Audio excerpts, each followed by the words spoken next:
जिस दिन भारत के राष्ट्रपति द्वारा इस घोषणा पर हस्ताक्षर किए जाएंगे, इसे सरकारी गैजेट में प्रकाशित किया जाएगा, उस दिन से अनुच्छेद 370 के सभी खंड लागू नहीं होंगे। 5th August 2019, a day on which Article 370 was permanently abrogated, that resulted in complete constitutional integration of Jammu and Kashmir. A day which the BJP fondly remembers as its key achievement. A day which some celebrate as national victory, while others as a national blot. 5 years have passed since the historic decision. What has the valley gained since its autonomous status was scrapped? From reduction in terrorism to development and tourism, has the decision behind scrapping special status yielded favorable results? How far has Jammu and Kashmir managed to step into the mainstream in the last 5 years? While the Saffron Party flaunts the abrogation as one of the boldest decisions of the Narendra Modi government, why has the opposition termed it a black day? Let's decode.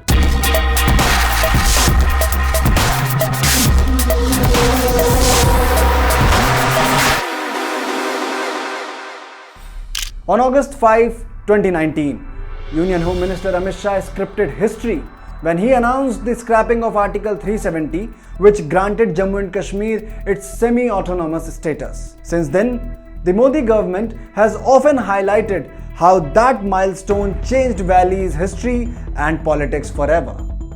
Jammu Kashmir आज खुल करके सांस ले रहा है। बंदिशों से ये आजादी आर्टिकल 370 हटने के बाद आई है। दशकों तक सियासी फायदे के लिए कांग्रेस और उसके साथियों ने 370 के नाम पर जम्मू कश्मीर के लोगों को गुमराह किया, देश को गुमराह किया। After undergoing multiple legal challenges, the Modi government finally breathed a sigh of relief in December 2023. After all, even the Supreme Court had finally validated its decision to abrogate Article 370. But as the historic day completes its 5th anniversary, there are many hits claimed by the government and as many misses as well, often underscored by the opposition.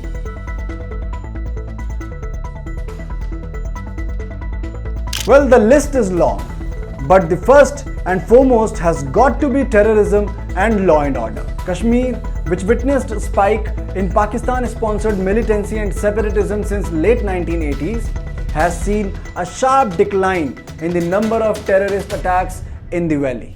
2004 से 14 मनमोहन सिंह सोनिया जी के शासन का समय आतंकवाद की घटनाएं 7,217 हुई, 7,270, और नरेंद्र मोदी सरकार में 14 से 23 तक सिर्फ 2,000 हुई, 70% की कमी आई। Moreover, while over 2,600 incidents of stone pelting were recorded in 2010, in 2023 this figure has come down to 0.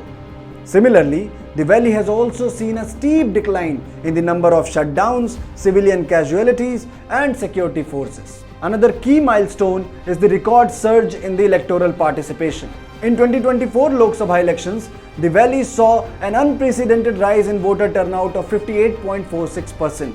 This was the highest in the last 35 years. In January 2024, LG Manoj Sinha informed that over 2 crore tourists visited the Union Territory in 2023.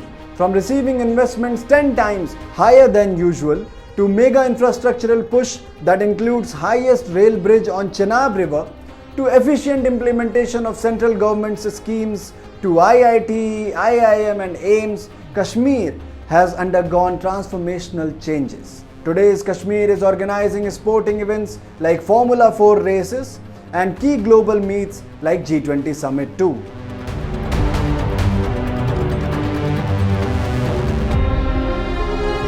While the Modi government celebrates what it has done in Jammu and Kashmir, an unrestrained peace is still a distant dream. The terror attacks may have ebbed in Kashmir region, but what is more concerning is that such attacks are on the rise in Jammu region. As per reports, the Jammu region has witnessed 31 terror incidents in which 47 security forces have lost their lives in past 3 years. Prior to that, The region also saw terrorists carrying out targeted killings of non-local civilians and non-Muslim employees. Apart from the security concerns, political turmoil continues to grip the region. The regional politicians have often accused the Modi government of killing democracy in Jammu and Kashmir. 5 अगस्त का दिन न सिर्फ जम्मू कश्मीर के लिए बल्कि पूरे जमहूरी हिंदुस्तान के लिए एक सयातरीन दिन है। आज ही के दिन 5 साल पहले मरकजी सरकार ने जम्मू कश्मीर जैसे हसास रियासत के टुकड़े कर दिए और हमारे इख्तियारात छीने, हमारी शनाख्त, हमारा तशख्खुस, हमारी सालमियत को तार-तार कर दिया और इसी घिनौनी और गैर आईनी हरकत को छुपाने के लिए उन्होंने जम्मू कश्मीर को एक खुली जेल में तब्दील कर दिया। Moreover, restoring the statehood and conducting assembly polls still remain unchecked on the centre's to-do list. While the Supreme Court has set the deadline of September 30 for assembly polls, the unabated terror attacks remain a challenge for the security forces. Remember, while the ECI will survey the situation, the final call may be up to the security establishment to green light elections. And therefore, while the constitutional integration of Jammu and Kashmir is now a done deal, the region eagerly awaits its own assembly and statehood restored. India hopes that centre's claims that we are seeing the last phase of militancy stands true.